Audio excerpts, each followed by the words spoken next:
Hello dear student, आप सभी का स्वागत है ज्ञान जीएस के ऑफिशियल यूट्यूब चैनल पर।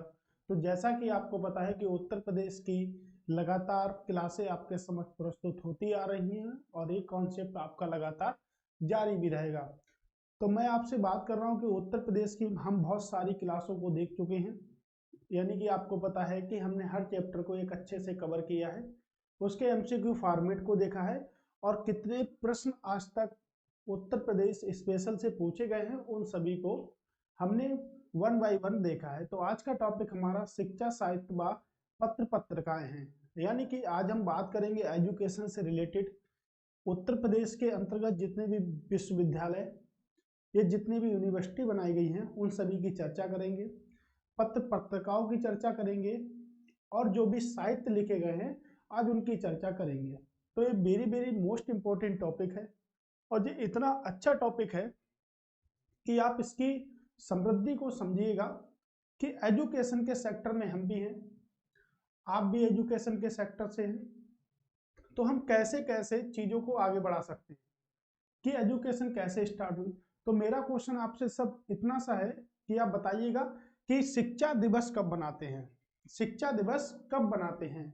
शायद एक क्वेश्चन जब आप लोग सुने होंगे तो आप शिक्षा की जगह शिक्षक कर दिए होंगे, है ना, कि शिक्षा दिवस कब बनाते हैं। तो शिक्षक और शिक्षा में अंतर होता है, यानी कि शिक्षा दिवस की अगर बात करें, एजुकेशन की बात करें तो एजुकेशन डे कब बनाते हैं। ठीक है, तो एजुकेशन डे हम बनाते हैं 11 नवंबर को। 11 नवंबर को हम बनाते हैं एजुकेशन डे। अब ये किसकी याद में मनाया जाता है, तो हमें ये भी पता होना चाहिए कि स्वतंत्र भारत, यानी कि भारत आजाद हुआ था 15 अगस्त 1947 में, और स्वतंत्र भारत के पहले शिक्षा मंत्री कौन थे, तो स्वतंत्र भारत के पहले शिक्षा मंत्री अबुल कलाम आजाद। स्वतंत्र भारत के पहले शिक्षा मंत्री अबुल कलाम आजाद थे। आप देखिएगा, एक मुस्लिम व्यक्ति स्वतंत्र भारत का पहला शिक्षा मंत्री था जिन्हें हम अबुल कलाम आजाद के नाम से जानते हैं, और इन्हीं की याद में 11 नवंबर को एजुकेशन दिवस बनाते हैं। क्या बनाते हैं, एजुकेशन दिवस बनाते हैं 11 नवंबर को। ठीक है, तो यहां से हमें पता है कि इन्होंने क्या करा था, इन्होंने भारत का पहला आईआईटी खड़गपुर, भारत का पहला आईआईटी खड़गपुर की बात करेंगे तो वेस्ट बंगाल यानी कि पश्चिम बंगाल में है। जब इन्होंने इस बात का प्रस्ताव रखा कि भारत में एक आईआईटी बनाया जाए जो कि खड़गपुर पश्चिम बंगाल में स्थापित किया जाए, तो लोगों ने भ्रांत कर दिया, यानी कि इनको इतना भ्रमित कर दिया कि पता ही नहीं चला लोगों को कि शिक्षा आखिर कुछ है भी या शिक्षा नहीं है। इसमें इतना परेशान कर दिया लोगों ने इनको, फिर भी इन्होंने एक विद्यालय बनाया जिससे आईआईटी खड़गपुर में के नाम से प्रसिद्ध हुआ। पहले उसमें जब वो बन रहा था तो बहुत सारे लोगों ने कमियां निकाल दी, लेकिन जब वो बनकर तैयार हुआ तो उसमें कई ऐसे स्टूडेंट थे जिन्होंने एडमिशन के लिए लंबी कतार लग गई, और लंबी कतार लग गई तो एडमिशन लेना मुश्किल हो चुका था। और आज भी देखिएगा, आज भी आईआईटी के सेक्टर में एडमिशन लेना कितना मुश्किल हो चुका है। ठीक है, आप लोग प्रिपेयर करते हो, प्रिपरेशन करते हो, यहाँ है ना, शहरों में जाते हो, गांव के बच्चे शहरों में जाते हैं, कहीं के बच्चे कहीं पर जाते हैं, और ये इतना इंपॉर्टेंट आजकल बन चुका है कि आईआईटी में सबका सिलेक्शन नहीं होता है। ठीक है, तो शिक्षा के क्षेत्र में जो सबसे पहली क्रांति लेने वाला कोई व्यक्ति था, यानी कि पहला शिक्षा मंत्री जिसे अबुल कलाम आजाद के नाम से जानते हैं, तो उन्होंने सबसे पहली क्रांति ली थी किसके, शिक्षा के क्षेत्र में। क्रांति दो ही लोग लेकर आते हैं, या तो शिक्षक या स्टूडेंट, या तो शिक्षक या स्टूडेंट, दो ही लोग ऐसे होते हैं जो क्रांति लेकर आते हैं। ठीक है, तो याद रखिएगा कि ऐसे अभी हम देखेंगे कितने ऐसे व्यक्ति होंगे जिन्होंने बहुत सारी क्रांतियां, बनारस हिंदू विश्वविद्यालय, इलाहाबाद विश्वविद्यालय, अलीगढ़ मुस्लिम विश्वविद्यालय, किसने बनाए और कैसे बनाए। तो टॉपिक लंबा होने वाला है आपका और काफी बड़ा टॉपिक होने वाला है, तो आपको मैं एक एक डिटेल के ऊपर इस टॉपिक की चर्चा करूंगा। आपको समझ में आ रहा होगा कि मैं किस बात की बात कर रहा हूं, एजुकेशन सिस्टम की बात कर रहा हूं। अब देखिएगा, अगर और भी एजुकेशन सिस्टम की बात करें तो देखिएगा, आपने एक नाम सुना होगा, लॉर्ड कर्जन। लॉर्ड कर्जन का जो शासनकाल था वो 1898 से लेके 1905 तक रहा। और आपको पता है कि लॉर्ड कर्जन ने क्या करा, शिक्षा के क्षेत्र में बहुत बड़ा योगदान भी दिए थे, यानी कि शिक्षा के क्षेत्र में एक बड़ा योगदान दिए थे लॉर्ड कर्जन।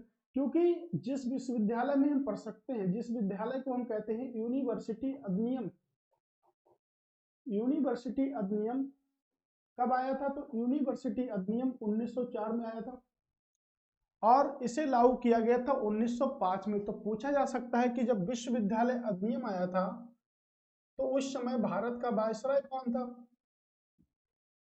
तो जब विश्वविद्यालय अधिनियम आया था तो उस समय भारत का वायसराय कौन था, ये भी प्रश्न बन सकता है। तो कह सकते हैं भाई कौन था, लॉर्ड कर्जन था। तो जिस क्षेत्र में हम रहते हैं उस क्षेत्र की बात करते भी हैं हम यहाँ से, ठीक है। अब विश्वविद्यालय अधिनियम, राधाकृष्णन आयोग की समिति की सिफारिश पर कई सारी संतुष्टियां की गई और शिक्षा से क्षेत्र में संबंधित लोगों को रखा गया। अब पहले शिक्षा मंत्री कौन थे, तो पहले शिक्षा मंत्री हमारे कौन थे, अबुल कलाम आजाद। कौन थे, अबुल कलाम आजाद, ठीक है। उत्तर प्रदेश रामपुर से थे। अबुल कलाम आजाद की याद में हम मनाते हैं 11 नवंबर को शिक्षा दिवस। शिक्षक दिवस हम 5 सितंबर को बनाते हैं और 11 नवंबर को मनाते हैं शिक्षा दिवस। क्या बनाते हैं, एजुकेशन डे बनाते हैं, ठीक है। याद रखिएगा इस बात को, वेरी वेरी मोस्ट इंपोर्टेंट है। यूनिवर्सिटी अधिनियम कब आया था, 1904 में आया था। किसके समय में आया था, लॉर्ड कर्जन के समय में आया था। यहां से अगर बात करेंगे तो एक महत्वपूर्ण घटना घटी थी जिससे कहते हैं बंगाल का विभाजन।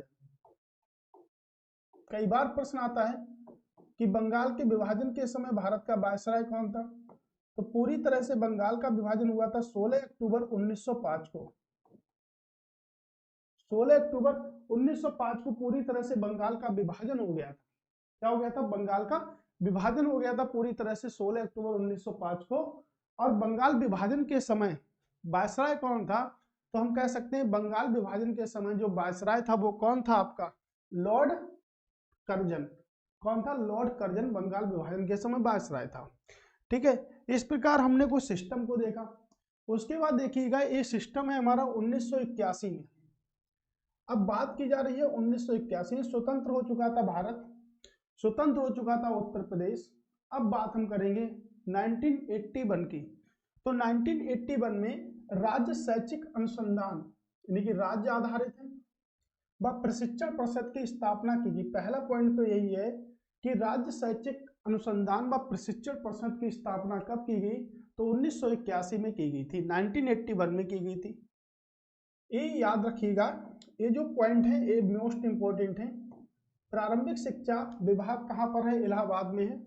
विज्ञान व गणित विभाग कहाँ पर है, ये भी इलाहाबाद में है। Institute of advance studies and education संस्थान कहाँ पर है, ये भी इलाहाबाद में है। और मनोवैज्ञानिक व निर्देशन संस्थान भी कहाँ है, ये भी आपके इलाहाबाद में है। आपको याद रखना है कि इलाहाबाद में कौन कौन सा सेक्टर है, ठीक है, किसका किसका संस्थान है, ये वेरी वेरी मोस्ट इंपोर्टेंट है, तो इसको मार्क करिएगा। भारतीय भाषा विज्ञान कहाँ पर है, तो भाषा विज्ञान आपके गंगा नगरी यानी कि वाराणसी में है, ठीक है। वाराणसी किस नदी के किनारे है, आपके गंगा रिवर के, ठीक है। किस नदी के किनारे है, तो आपके गंगा नदी के किनारे है, ठीक है। याद रखिएगा इस बात को। भारतीय भाषा विज्ञान विभाग कहाँ पर है, आपके वाराणसी में है। किस नदी के किनारे है, गंगा नदी के किनारे है। बाकी ये प्रश्न भी पूछा सकता है आपके कि निम्नलिखित में से कौन सा इलाहाबाद में नहीं है, तो प्रारंभिक शिक्षा विभाग, विज्ञान व गणित विभाग, इंस्टीट्यूट ऑफ एडवांस स्टडीज कई बार पूछा गया है। एजुकेशन कहाँ पर है, ये भी आपके इलाहाबाद में है। मनोविज्ञान व निर्देशन संस्थान भी कहाँ है, ये भी आपके इलाहाबाद में है, ठीक है। आप याद रखिएगा। चलिएगा थोड़ी सी चर्चा कर लेते हैं इलाहाबाद। आपने देखा होगा इलाहाबाद स्तंभ लेख है, इलाहाबाद स्तंभ लेख, ठीक है। इलाहाबाद स्तंभ लेख है और इलाहाबाद स्तंभ लेख को, इलाहाबाद का नाम अब क्या हो गया आपका, प्रयागराज। इलाहाबाद स्तंभ लेख का नाम अब हो गया है प्रयागराज। और इसको आप बखूबी अच्छी तरह से जानते होंगे कि इलाहाबाद तो इसका नाम पहले ही था, अब क्या हो गया, प्रयागराज हो गया, लेकिन इलाहाबाद में प्रयागराज स्टेशन पहले से ही था, ठीक है। और इलाहाबाद स्तंभ लेख को लिखा किसने, एक प्रश्न बहुत आता है। तो समुद्रगुप्त के दरबारी कवि, समुद्रगुप्त के दरबारी कवि हरिसेन, तो समुद्रगुप्त के दरबारी कवि हरिसेन ने इसको लिखा था। ठीक है, इसको याद रखिएगा, समुद्रगुप्त के दरबारी कवि हरिसेन ने प्रयाग स्तंभ लेख को लिखा था, और एक कई बार पेपर में पूछा भी जा सकता है। समुद्रगुप्त को क्या कहते थे? भारत का नेपोलियन कहते थे। किसने कहा नेपोलियन? तो समुद्रगुप्त को कहते थे भारत का नेपोलियन,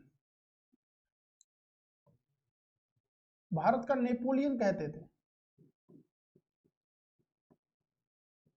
और भारत का नेपोलियन किसने कहा? तो विसेंट स्मिथ ने कहा था। विसेंट स्मिथ ने समुद्रगुप्त को भारत का नेपोलियन कहा था। वेरी वेरी मोस्ट इंपोर्टेंट, ये पॉइंट जो भी आपको मैं बता रहा हूं स्टैटिक के फॉर्मेट में देख लीजिएगा या कहीं भी देख लीजिएगा, लेकिन ये पॉइंट आपके पेपर में सबसे ज्यादा पूछे जाते हैं। ठीक है, और सबसे ज्यादा पूछे जाते हैं, पूछे भी जाएंगे, यही प्रश्न आपके पेपर में सबसे ज्यादा पूछे जाएंगे भाई मेरे। याद रखिएगा, आपको एक अच्छी एजुकेशन चाहिए है तो एक अच्छे एजुकेटर को आपको देखना होगा, अच्छी सी मेहनत करनी होगी, तब जाके एक नौकरी लगेगी हमारी। ठीक है, क्योंकि मिडिल क्लास का बच्चा जो है ना सिर्फ तैयारी करता है गवर्नमेंट। अच्छा, ऐसा कोई स्टूडेंट है जो प्राइवेट जॉब के लिए पढ़ाई कर रहा हो? ऐसा कोई भी नहीं होगा जो प्राइवेट जॉब के लिए पढ़ाई कर रहा हो सकता है कुछ बच्चे हों जो सिर्फ मौज मस्ती पढ़ाई कर रहे हो, लेकिन सब सिर्फ नौकरी के लिए पढ़ाई कर रहे हो, कोई प्राइवेट सेक्टर के लिए पढ़ाई नहीं करता है यहाँ पर। ठीक है, तो याद रखिएगा, एक एक पॉइंट को अच्छे तरीके से मेंटर करिएगा, उसको स्टडी करिएगा। मोस्ट है हमारा रिवीजन। अगर रिवीजन हम नहीं करते तो हमारा माहौल नहीं बन पाता है। क्या कहते हैं? माहौल नहीं बन पाता। माहौल बनाना सबसे जरूरी है। माहौल इसलिए जरूरी है क्योंकि माहौल के बगैर कुछ भी नहीं है, माहौल बनाना ही सबसे जरूरी है। ठीक है, याद रखिएगा, आपको मैंने प्रश्न बताए हैं, मैं आपको ये भी बताता हूँ कि किस प्रकार से प्रश्न आपके एग्जाम में बन सकता है, कहाँ पर कैसा प्रश्न बनेगा, ये सभी बातें मैं आपको बताता है, तो कृपया करके इसको ध्यान रखिएगा। ठीक है, चलते हैं अगले और बढ़ते हैं। अब देखिएगा, अभी आपके केंद्रीय विश्वविद्यालय यानी कि सेंट्रल विश्वविद्यालय है, तो उत्तर प्रदेश में भी कितने हैं, ये भी कई बार प्रश्न पूछा गया है। ठीक है, ये आपके केंद्रीय विश्वविद्यालय है। तो केंद्रीय विश्वविद्यालय देखिएगा, बनारस हिंदू विश्वविद्यालय कब बना? 1916 बना। बिल्कुल मोस्ट इंपोर्टेंट है, करेंगे डिटेल चर्चा इसकी एमसीक्यू में अभी। अलीगढ़ मुस्लिम विश्वविद्यालय 1921 में बना। कब बना? 1921 में बना। डॉक्टर बी आर अम्बेडकर विश्वविद्यालय 1989 लखनऊ में बना। इलाहाबाद विश्वविद्यालय 1887 में बना। कहां पर बना? 1887 में। मार्क करिएगा इसको, वेरी वेरी मोस्ट इंपोर्टेंट है। कब बना? 1887 में बना। ठीक है, उसके बाद रानी लक्ष्मीबाई कृषि विश्वविद्यालय कब बना? 2004 में बना। कब बना? 2004 में बना। ये झांसी में है आपके, याद रखिएगा। राजीव गांधी राष्ट्रीय विमानन विश्वविद्यालय 2017 बना, रायबरेली में है। रेल कोच फैक्ट्री भी उत्तर प्रदेश में कहां पर है? रायबरेली में है। डॉक्टर बी आर अम्बेडकर विश्वविद्यालय जो है 1927 में आगरा में बना। तो कितने हैं आपके? 7। क्या सातों को सरकार देख रही है? नहीं देख रही है। तो क्यों नहीं देख रही है? जब ये प्रश्न पूछा गया होगा तो कैसे पूछा गया होगा? तो उत्तर प्रदेश में आज की डेट में कितने सेंट्रल यूनिवर्सिटी हैं? आपके 7 हैं, लेकिन प्रश्न में 4 से ऊपर आज तक पूछा नहीं गया, तो मैक्सिमम वाला ही आंसर हम लगाते हैं। ठीक है, अब देखिएगा, उत्तर प्रदेश का सबसे पुराना, सनों से देखिएगा, सबसे पुराना विश्वविद्यालय, सबसे पुराना विश्वविद्यालय क्या है आपका? इलाहाबाद। कई बार पूछा गया है पेपर में आज तक, सबसे पुराना विश्वविद्यालय कहां पर है? आपके इलाहाबाद में। ठीक है, आपको पीडीएफ स्क्रीन पर दिए हुए नंबर या कमेंट्स बॉक्स में नीचे सेक्शन में आपको पीडीएफ मिल जाएगी, और ये आपके लिए मोस्ट इंपोर्टेंट भी रहेगी। ठीक है, आगे बढ़ते हैं।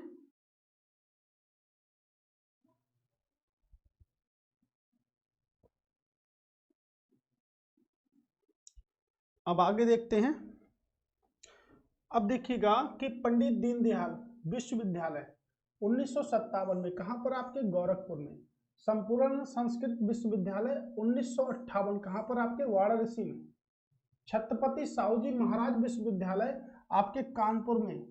कब? 1965 में। चौधरी चरण सिंह विश्वविद्यालय 1965 में। मैथिली शरण गुप्त बुंदेलखंड विश्वविद्यालय 1975 में। ख्वाजा मोइनुद्दीन चिश्ती उर्दू अरबी फारसी विश्वविद्यालय कहाँ, लखनऊ में। देखिएगा इतना सारा विश्वविद्यालय आपके उत्तर प्रदेश में है। याद रखिएगा भाई कहाँ कहाँ पर है। जगत गुरु रामभद्रा विकलांग विश्वविद्यालय चित्रकूट में। उत्तर प्रदेश का एकमात्र विकलांग विश्वविद्यालय कहां पर है, आपके चित्रकूट में है। उत्तर प्रदेश विकलांग उद्राव डॉक्टर शकुंतला मिश्रा राष्ट्रीय पुनर्वास केंद्र विश्वविद्यालय कहां पर है, लखनऊ में है। उत्तर प्रदेश आयुर्विज्ञान विश्वविद्यालय कहां पर है, आपके सैफई में है। कहां पर है भाई मेरे, तो सैफई यानी कि इटावा में है। सैफई महोत्सव भी कहां बनाया था, सैफई महोत्सव भी आपका इटावा में ही बनाया जाता है। ठीक है, करें सांस्कृतिक शिक्षा के संस्थान, वेरी वेरी मोस्ट इंपोर्टेंट है, आप इसको मार्क करिएगा। सांस्कृतिक शिक्षा के संस्थान अभी मैंने आपको पढ़ाया था, उसमें देखिएगा भारतीय कला भवन कहां पर है, आपके वाराणसी में है, गंगा नगरी में है। भारतीय कला परिषद, ये देखिएगा भारतीय कला भवन, भारतीय कला परिषद दोनों चेंज हैं आपके, तो दोनों आपको याद रखना है अच्छे तरीके से। ठीक है, फिर आपका राष्ट्रीय कथक संस्थान, very very most important, Lucknow में है। उत्तर प्रदेश जैन विद्या शोध संस्थान आपके कहां पर है, ये भी आपके लखनऊ में है। और भारतेंदु नाट्य अकेडमी कहां पर है, लखनऊ में है। ए वाला और ए वाला पॉइंट मैं आपको दूसरी बार पढ़ा रहा हूं, लेकिन सांस्कृतिक शिक्षा के संस्थानों के लिए बेहद बेहद इंपॉर्टेंट है भाई मेरे। ठीक है, याद रखिएगा, आपको जितना स्क्रीनशॉट ले मिलता है वो ले लीजिएगा। ठीक है, लेकिन आप लोग याद जरूर रखिएगा इन चीजों को, और आप अच्छे से नोट्स, जितना अच्छे से आप नोट्स बनाएंगे उतना अच्छे से आपको माहौल बन के आएगा, आपको उतना अच्छे से समझ में आएगा। राज्य ललित कला अकेडमी भी मैं आपको पढ़ा रहा हूँ दोबारा से, लखनऊ में है। भारत खंडे संस्कृत महाविद्यालय लखनऊ में है। राजकीय वास्तुकला विद्यालय लखनऊ में है। सांस्कृतिक कार्य निदेशालय लखनऊ में है। जनजाति व लोक कला संस्कृति कहां पर है, लखनऊ में। परेशान बिल्कुल ना होइएगा, पीडीएफ फॉर्मेट में आपको मिलेगा और आप पीडीएफ हमसे प्राप्त करिएगा। ठीक है, आप स्क्रीन पर दिए गए नंबर पे जा सकते हैं। अब देखते हैं, अब देखिएगा कि हमारे जो डिटेल थी वो हमने समाप्त कर ली है। अब हम पढ़ेंगे प्रश्न जो कि आपके अभी तक के पेपरों में पूछे गए हैं। करें, उत्तर प्रदेश का प्रथम विश्वविद्यालय स्थित है। उत्तर प्रदेश का प्रथम मुक्त विश्वविद्यालय है राजश्री टंडन। क्या, राजश्री टंडन मुक्त विश्वविद्यालय कहां पर है, आपके इलाहाबाद में।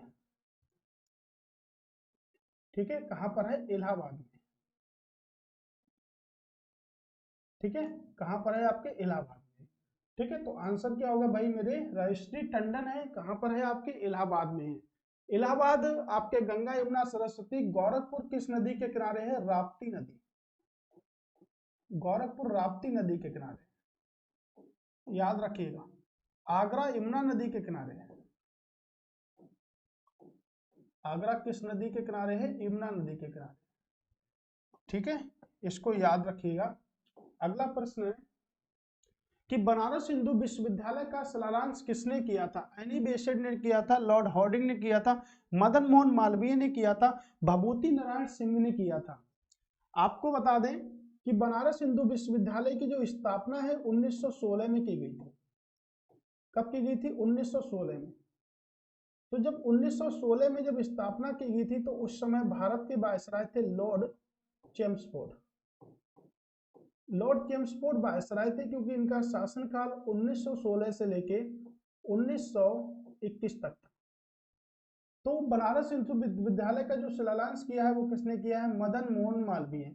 इन्हें किस नाम से जानते थे, इन्हें महामना मदन मोहन मालवीय के नाम से जानते थे। तो 1916 में इन्होंने बनारस हिंदू विश्वविद्यालय की स्थापना की, और ये इतने विख्यात यहाँ से नहीं हो पाए। पेशे से वकील थे लेकिन इतने विख्यात यहाँ से नहीं हो पाए। जब भारत में एक आंदोलन चला जिसे कहते हैं असहयोग आंदोलन, असहयोग आंदोलन, नॉन कॉर्पोरेशन मूवमेंट। असहयोग आंदोलन की शुरुआत तो सभी लोग जानते हैं 1 अगस्त 1920 को हुई थी। 1 अगस्त 1920 को नॉन कॉरपोरेशन मूवमेंट असहयोग आंदोलन की शुरुआत हुई थी। इस शुरुआत को सफल बनाने में सबसे बड़ा योगदान बाल गंगाधर तिलक का था। लेकिन जिस दिन असहयोग आंदोलन शुरू हुआ उसी दिन बाल गंगाधर तिलक की क्या हो गई, मृत्यु हो गई। ये आंदोलन 2 वर्षों तक चलता रहा। उसके बाद एक घटना हुई 4 फरवरी 1922 को, जिसे नाम दिया गया चौरी चौरा। चौरी चौरा की घटना, चौरा हत्याकांड बोले या घटना बोल दें, क्यों? क्योंकि इसमें कई सारे लोगों की हत्या कर दी गई। जब चौरी चौरा कांड हुआ तो क्या हुआ था, असहयोग आंदोलन बंद कर दिया था। जब असहयोग आंदोलन बंद कर दिया, चौरी चौरा कांड में कई सारे लोग पकड़े गए, तो उनका मुकदमा लड़ने का जो काम किया था, उनकी जो वकालत की थी, उनकी जो वकालत करने वाला जो व्यक्ति था वो कौन था, महामना मदन मोहन मालवीय। तो महामना मदन मोहन मालवीय ने उनकी क्या करी, वकालत करी, और बहुत सारे लोगों को वहां से बचा लिया, और यहीं से मदन मोहन मालवीय पूरे भारत में प्रसिद्ध हो गए। तो प्रसिद्धि का कारण बनारस हिंदू विश्वविद्यालय है, लेकिन उसके पीछे के बात की भी कहानी है, जहां से बेहद ज्यादा प्रसिद्ध हो गए मदन मोहन मालवीय और उनको पूरा भारत जानने लगा। लेकिन बीएचयू की स्थापना करना भी कोई छोटा काम नहीं है। बीएचयू की स्थापना करना भी कोई छोटा काम यहाँ से नहीं है। ठीक है, तो याद रखिएगा असहयोग आंदोलन। ठीक है, तो असहयोग आंदोलन करा इन्होंने। ठीक है, करे पंडित दीनदयाल उपाध्याय पशु चिकित्सक विश्वविद्यालय कहां पर है, कहां पर है आपके, ठीक है, बताइएगा कहां पर है आपके, मथुरा में। पंडित दीनदयाल उपाध्याय पशु चिकित्सक कहां पर है आपके, मथुरा में। ठीक है, कह प्रदेश में केंद्रीय कृषि विश्वविद्यालय की स्थापना कहां की जा रही है, तो प्रदेश में केंद्रीय कृषि विश्वविद्यालय की स्थापना कहां की जा रही है, झांसी की रानी लक्ष्मीबाई के यहाँ। ठीक है, झांसी में की जा रही है। कहां पर की जा रही है, झांसी में। कल्प योजना का संबंध किससे है, तो कल्प योजना का संबंध आपके किससे है, प्राथमिक शिक्षा से है, माध्यमिक शिक्षा से है, उच्च शिक्षा से है, प्रावैधिक शिक्षा से है। कल्प योजना, अगर शिक्षा की बात करें तो भारतीय संविधान में एक आर्टिकल है जिसे कहते हैं राइट टू एजुकेशन। मैंने आपको शुरुआत में बताया है एजुकेशन दिवस कब बनाते हैं, 11 नवंबर को बनाते हैं। तो राइट टू एजुकेशन भारतीय संविधान में अनुच्छेद नंबर 21A के तहत रखा गया, और कहा गया कि जो 6 से 14 वर्ष के बच्चे हैं उनको निःशुल्क व अनिवार्य शिक्षा दी जाना आवश्यक है। निःशुल्क व अनिवार्य शिक्षा, उसके बाद मौलिक अधिकारों में भी जोड़ा गया, मौलिक अधिकार तो यही था, मौलिक कर्तव्यों में भी जोड़ा गया, और नीति निश्चित तत्वों में भी शिक्षा के अधिकार को जोड़ा गया। ठीक है, यहां पर जब जोड़ा गया था तो संशोधन था 86 संविधान संशोधन, 86 संविधान संशोधन, 86 संविधान संशोधन। ठीक है, 86 संविधान संशोधन, तो 86 संविधान संशोधन 2002, 86 संविधान संशोधन 2002 के तहत इसमें शामिल किया गया। और जो कल्प योजना है वो आपके प्राथमिक शिक्षा से संबंधित है। तो शिक्षा का अधिकार, शिक्षा का अधिनियम, शिक्षा के लिए अनुच्छेद सभी मैंने आपको बताए हैं। डिटेल पार्ट में हम संविधान में देखेंगे, अभी हम उत्तर प्रदेश स्पेशल में देख रहे हैं। ठीक है, करे प्रथम विकलांग विश्वविद्यालय कहाँ स्थापित किया गया था, अभी शायद आपको ध्यान होगा तो मैंने आपको बताया था भारत का पहला यानी कि उत्तर प्रदेश का पहला विकलांग विश्वविद्यालय कहां पर, चित्रकूट में स्थापित किया गया था। करे अति लोकप्रिय धार्मिक पत्रिका कल्याण कहां से प्रकाशित होती थी, तो कहां से प्रकाशित होती थी, मथुरा, ऋषिकेश, गोरखपुर। ऋषिकेश तो आपके उत्तर प्रदेश में है नहीं, पहले पार्ट था, लेकिन अब तो ये ऑप्शन वैसे ही कट जाएगा क्योंकि उत्तर प्रदेश की बात कर रहे हैं। कहां से, ठीक है, गोरखपुर किस नदी के किनारे है, राप्ती नदी के। तो कहां से प्रकाशित होती थी, गोरखपुर से प्रकाशित होती थी। ठीक है, कहां से, गोरखपुर से। उत्तर प्रदेश में राजकीय मेडिकल की स्थापना कहां पर की जा रही है, बिजनौर सुल्तानपुर में, बिजनौर बदायूं में, बुलंदशहर हरदोई में, एटा प्रतापगढ़ में, हर जगह नहीं, कहां पर, बदायूं और जौनपुर में स्थापित किया जा चुका है। अब एक क्वेश्चन पहले पूछा गया होगा, उसी प्रकार से प्रश्न को रख दिया है। उत्तर प्रदेश में उर्दू प्रशिक्षण व अनुसंधान संस्थान कहां पर है, उर्दू प्रशिक्षण व अनुसंधान संस्थान कहाँ पर है? अभी देखिएगा, हमने वहां पर पीछे पढ़ा था, शायद आप लोगों को पता होगा। कहाँ पर है? लखनऊ। लखनऊ किस नदी के किनारे है? गोमती नदी। गोमती नदी के किनारे है लखनऊ। ठीक है, याद रखिएगा। उत्तर प्रदेश शासन द्वारा जिस आयु वर्ग के बच्चों को प्राथमिक शिक्षा उपलब्ध कराने से उच्च प्राथमिकता दी जा रही है, वह क्या है? तो प्राथमिक शिक्षा उपलब्ध कराने के लिए जो उच्च प्राथमिकता दी जा रही है वह क्या है, यानी कि कब से? तो अभी मैंने बताया 6 से 14 वर्ष के लिए। तो 6 से 14 वर्ष के लिए यानी कब तक? 6 से 14 वर्षों के लिए। देखिएगा, अभी मैंने आपको जस्ट बताया कि 6 वर्ष से लेकर 14 वर्ष के बच्चों को शिक्षा देना अनिवार्य है भारतीय संविधान के तहत। एजुकेशन देना क्या है? अनिवार्य है। और वही प्रश्न आपसे पूछ लिया गया। तो कह रहे हैं कि भाई किस वर्ग से, अगर पूछा किस वर्ग से तो 6 वर्ष से, किस वर्ग तक तो 14 वर्षों तक। कितना? 14 वर्ष का जब तक बच्चा होता है तब तक उसको मिलेगी फ्री में शिक्षा, उच्च शिक्षा के लिए। उत्तर प्रदेश में भारत भारती पुरस्कार प्रदान किया जाता है, किसके द्वारा प्रदान किया जाता है? हिंदी संस्थान नहीं, हिंदुस्तानी एकेडमी आपके किसके? संस्कृत संस्थान के द्वारा। वेरी वेरी मोस्ट इंपोर्टेंट, किसके द्वारा? संस्कृत संस्थान के द्वारा प्रदान किया जाता है। ठीक है, अगला प्रश्न है कि निजी क्षेत्र के उस विश्वविद्यालय को चिन्हित कीजिए जो उसके सापेक्ष दिखाए गए स्थान से सुमेलित नहीं है। तो भाई उस विश्वविद्यालय को करना है आपको, ठीक है। और आपका देखिएगा महर्षि सूचना प्रौद्योगिकी संस्थान लखनऊ में है, बिल्कुल। अमिटी यूनिवर्सिटी जगतपुर यहाँ पर है आपके चित्रकूट में, ये भी ठीक है। अमिटी यूनिवर्सिटी कहाँ है? तो आप ही बताओगे कहाँ पर है ना? काफी सारा विज्ञापन में ऐड भी आता है यहाँ का, ठीक है। क्या अमिटी गाजियाबाद में तो नहीं है? फिर कहाँ पर है? ये तो बहुत सारा ऐड भी आता है, हर दिन ऐड आता है टीवी पे, अगर आप टीवी देखते होंगे तब। तो आप ही बताएंगे। विद्या वाहिनी परियोजना निम्नलिखित में से किस पर बल देती है? तो विद्या वाहिनी परियोजना निम्नलिखित में से किस पर बल देती है? कंप्यूटर शिक्षा। किस पे बल दे रही है? कंप्यूटर शिक्षा पर बल देती है। प्रश्न है कि उर्दू को राज्य की द्वितीय भाषा के रूप में कब स्वीकार किया गया? वेरी वेरी मोस्ट इंपोर्टेंट, कब स्वीकार किया गया? 1989 में।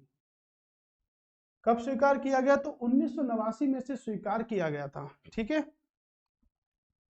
कह रहे हैं भारतीय भाषाओं के रक्षा और विकास हेतु हिंदुस्तानी एकेडमी की स्थापना कहाँ की गई? कहाँ पर की गई हिंदुस्तानी एकेडमी की स्थापना? लखनऊ में की गई, ठीक है। कहाँ पर की गई? लखनऊ में। एक एक प्रश्न में एक एक खासियत है, तो याद रखिएगा। प्रदेश में मिड डे मील कार्यक्रम कब आरंभ किया गया? सभी को पता है, 1995 में आरंभ किया गया। निम्नलिखित किस विश्वविद्यालय की स्थापना 1916 में की गई? अभी तो पढ़ा हमने, किस विश्वविद्यालय की? बनारस हिंदू विश्वविद्यालय की स्थापना 1916 में की गई थी।